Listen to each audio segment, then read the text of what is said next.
Physically handicapped ఉన్నప్పటికీ కూడా vote వేయడానికి ధైర్యం సాహసం చేసి వచ్చారు.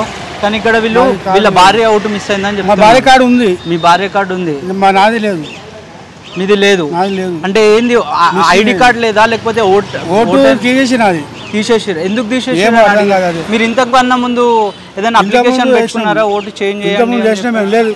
అట్లా ఏం లేదు, కానీ మీ ఓటు మిస్ అయింది అని చెప్తున్నారు. ఓకే, మరి అక్కడ అధికారులను అడిగినారా? అడిగితే లేదు, లిస్టులో లేదు. ఇది పరిస్థితి. ఓటు మిస్ అయిందని చెప్తున్నారు. ఈ పెద్ద ఆయన ఓటు వేయడానికి వచ్చినప్పటికీ కూడా ఓటర్ కార్డ్ అనేది ఓటర్ లిస్ట్లో లేదు. మరి అధికారులని ఇదేంటి అని ప్రశ్నిస్తే అసలు రెస్పాండ్ అవ్వట్లేరు అని చెప్తున్నారు.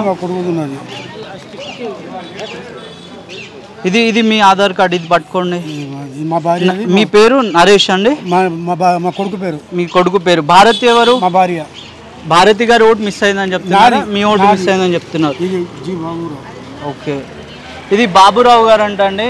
బాబురావు గారు ఓటు మిస్ అయింది, ఇదేంటి అని అధికారులను అడిగితే వాళ్ళు ఏం సమాధానం చెప్పట్లేదు. పరిస్థితి లేదని చెప్తున్నారు. ఓటు హక్కు వినియోగించుకున్నారా మీరు? ఇప్పుడు వెళ్తున్నారు. ఎక్కడి నుంచి మీరు? ఇక్కడ లోకల్లోనే ఉంటారు? పక్కకే ఉంటారు. ఎట్లా ఉంది పరిస్థితి? ఓటర్లు తరలి వస్తున్నారా? బాగానే వస్తున్నారు, అట్లా ఏం లేదు. లాస్ట్ టైం లెక్క లేదు, ఈ టైం బాగానే జనాలు. అంటే లాస్ట్ టైం చాలా తక్కువ ఓటింగ్ నియోజకవర్గాలలో. ఈ టైంలో అయితే నా ఎక్స్పీరియన్స్ వల్ల చెప్తున్నాను 60 పైననే అవుతుంది. 60 పైన అవుతుంది. లాస్ట్ టైం ఎలక్షన్స్ లో అయితే 45% వరకు పోలింగ్ నమోదైంది, కానీ ఈసారి పెరుగుతుంది అంటున్నారు. పెరుగుతారు కంపల్సరీగా ఈసారి, ఎందుకంటే ఇప్పటికే జనాలు చాలా బయటకు వచ్చారు. ఇంకా టైం చాలా ఉంది, కంపల్సరీగా పెరుగుతుంది ఈ టైం. అలాగే లాస్ట్ టైం లెక్క 40-45 కొద్ది ఏరియాస్లో 35% కూడా అయింది. అలాగ ఉండదు ఈ టైం. నేనైతే అంటున్నా ఒక 60 అవుతుంది. ఓటర్లు వస్తున్నారా? ఈ రోజు అయితే చల్లగా ఉంది. 243 బూత్ లో లైన్ చాలా మార్నింగ్ నుండి చాలా లైన్ అయిపోయింది. ఎట్లా ఉంది పోలింగ్ అరేంజ్మెంట్స్? అంటే మీరు ఇంకా ఓట్ వేయడానికి వెళ్ళలేదు, వెళ్తున్నారు? బాగానే నడుస్తుంది సార్ బూత్లలో. కొంచెం మార్నింగ్. మీరు ఎక్కడి నుంచి వచ్చినారు? నేను ఇక్కడే బూత్. ఇక్కడ. మీ పేరండి? ఓకే, ఓటుకు వినియోగించుకున్నారా మీరు? లేదు, ఇంకా వెళ్తున్నారు. ఎలా ఉంది ఓటర్ల పరిస్థితి? వస్తున్నారా చాలా మంది ఓటు వేయడానికి? మీ పేరు? యశ్వంత్ గారు. ఎక్కడి నుంచి? ఇక్కడ అమీర్పేట్. ఏ పార్లమెంటరీ కాన్స్టిట్యున్సీ వస్తుంది మీది? సికింద్రాబాద్. ఓటుకు వినియోగించుకున్నారా? ఎట్లా ఉంది ఓటర్ పోలింగ్ అరేంజ్మెంట్ పరిస్థితి?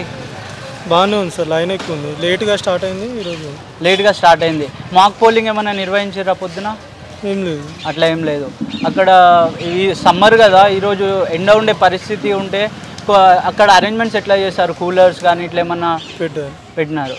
ఓకే, అక్కడ వికలాంగులు కనుక వస్తే అక్కడ వాళ్ళ పరిస్థితి తీసుకెళ్తున్నారా? ఏమన్నా డిస్టర్బెన్సెస్ కానీ ఏమన్నా మీరు నోటీస్ చేసినారా? ఏం లేదు, అంతా ఓకే, రైట్. సో ప్రజలైతే ఓటర్లు అయితే వస్తున్నారు, ఓటు హక్కునైతే వినియోగించుకుంటున్నారని చెప్తున్నారు. ఎట్లాంటి ప్రాబ్లమ్స్ లేదు. పోలింగ్ స్టేషన్ దగ్గర ప్రశాంతంగా వాతావరణం ఉందని చెప్తున్నారు. ఓటు వేసినారా? ఓకే, ఒక్క నిమిషం. మీ పేరు? నా పేరు మొహమ్మద్ వహాబ్. ఓకే, ఏ నియోజకవర్గం వస్తుంది పార్లమెంట్ మీది? సికింద్రాబాదా? సికింద్రాబాద్. ఓకే, ఎట్లా ఉంది లోపల పరిస్థితి? లోపల పరిస్థితి బాగానే ఉన్నది, ప్రశాంతంగా జరుగుతుంది, ఏం ప్రాబ్లం లేదు. ఏమైనా డౌట్ వస్తే ఆధార్ కార్డు అది తీసుకురామంటున్నారు. ఓకే, ఓటుకు వినియోగించుకున్నారా మీరు? ఏదో ఓటు అయిపోయింది. Okay, right. మీ పేరు? కృష్ణ గారు. ఎక్కడి నుంచి మీరు? ఇక్కడ లోకల్. ఓటుకు వినియోగించుకున్నారా? ఎట్లాంటి అరేంజ్మెంట్ చేసినారు పోలింగ్ స్టేషన్ లో? బాగానే ఉంది. అంటే ఏమన్నా డిస్టర్బెన్సెస్ అంటే కొంతమంది ఓటర్లు ఓటు మిస్ అవుతున్నాయి అనేది చెప్తున్నారు.